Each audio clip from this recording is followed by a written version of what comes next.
This is episode 35, The Weight of Holiness, Growing Up Under the Church's Gaze. I'm Novas, your Bridgewalker. When I was a child, holiness wasn't about love. It was about appearance, about living above reproach, so no one could question you. Your clothes, your words, your music, your smile, everything had to pass the church's inspection. And in that system, joy was dangerous, freedom was dangerous. Children learned early how heavy a gaze can be. I grew up under the microscope of religion. If I laughed too loud, I was worldly. If I asked too many questions, I was rebellious. If I showed my creativity, I was distracting from God. The message was clear.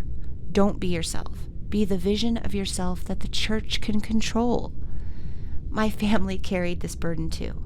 Money had to be clean, appearances had to be polished, even suffering had to be hidden so that no one could say, look, they aren't living life above reproach.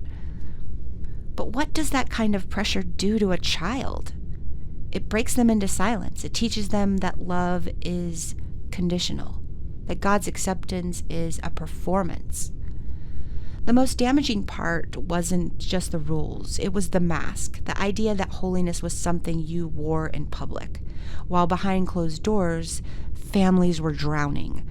I saw parents scream at their children and then lift their hands in worship an hour later. I saw judgment fall heavy on neighbors who couldn't pay their tithes, while the church leaders lived comfortably off of their offering plates.